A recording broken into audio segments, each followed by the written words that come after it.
P comme publicité, comme projet, comme performance, comme partenaire. P comme votre agence de communication.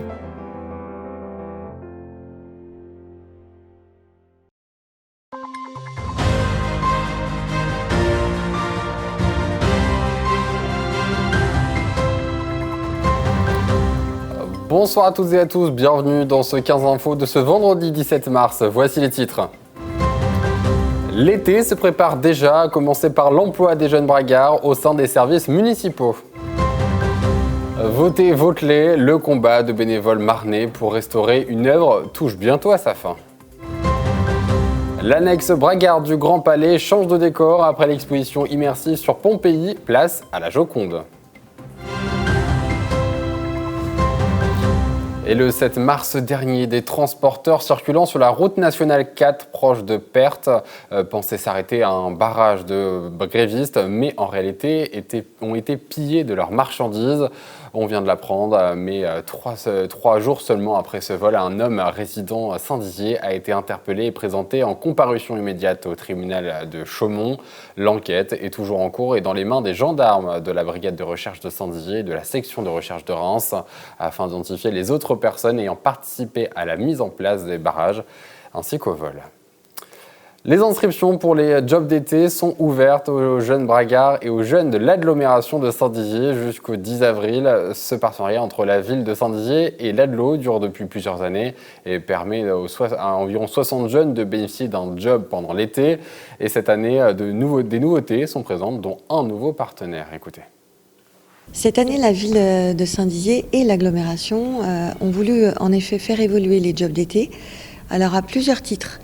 Tout d'abord, nous allons recruter ces jeunes gens, non plus sur 2 semaines, mais sur 3 semaines. Par ailleurs, nous avons souhaité étendre la cible des personnes qui peuvent postuler pour ces jobs d'été. Ce seront des jeunes qui auront entre 18 et 25 ans.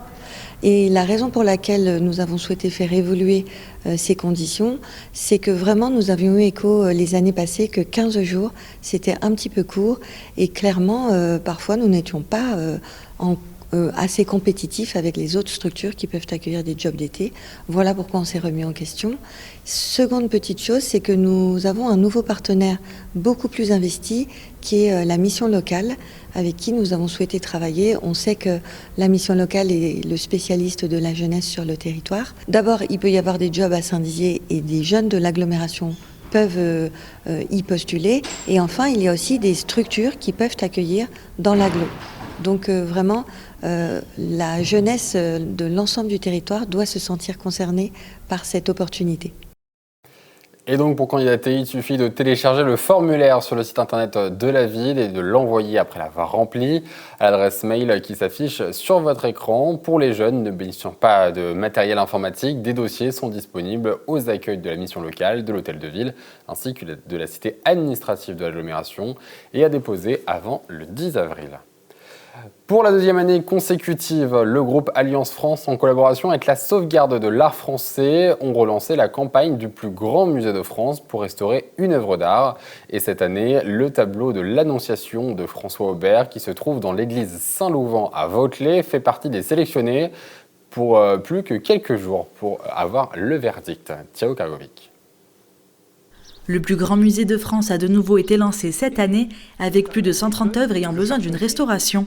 Le vote final par région est lancé depuis le 1er mars et la ville de Vauclé fait partie des finalistes. Aujourd'hui, on fait appel à nos concitoyens, mais aussi à toutes les personnes du territoire national, même les dom-toms, tout le monde peut voter. Il suffit d'aller sur le site de la sauvegarde de l'art français, de cliquer pour la région Grand Est, notre commune, qui est le projet numéro 2, et si nous obtenons le maximum des suffrages, nous remporterons cette aide particulière de 8 000 €, ce qui est franchement nécessaire pour une petite commune comme la nôtre. Et il faut savoir que la restauration coûtera 12 000 €. Cette œuvre inspirée de celle de Pierre Le Dard reprend un thème connu, celui de l'Annonciation, dont l'œuvre porte le nom. Ce tableau, c'est une huile sur toile, avec un cadre en bois massif, en chêne. Il est signé Aubert et daté de 1687.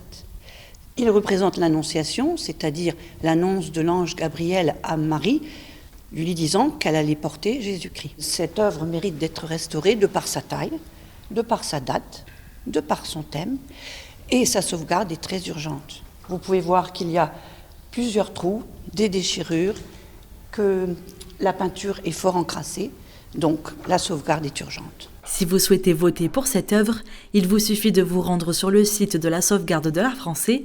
Les votes sont ouverts jusqu'au 21 mars, 23h59. Il y aura donc quelques jours pour y participer. Après 6 mois au Muse, l'exposition immersive sur Pompéi laisse place à celle sur la Joconde, une première expérience plus que satisfaisante pour la mairie de Saint-Dizier. Écoutez l'élu en charge des grands projets culturels, Elisabeth Robert-Dehaut, au micro de Clémentine Coppola. Muse, le premier Muse a rencontré son public puisque nous avons pratiquement 8000 personnes qui sont passées. Ce que nous recherchons, c'est une pénétration culturelle de la population de Saint-Dizier parce que la beauté sauvera le monde et qu'il est important que chaque bragard puisse bénéficier de cette initiative. Et c'est la fin de cette édition, merci de l'avoir suivi. Tout de suite vos prévisions météo de demain. Excellent week-end à tous. Toute l'actualité qui vous concerne, à voir et à revoir dès maintenant sur puissancetélévision.fr et sur notre application mobile.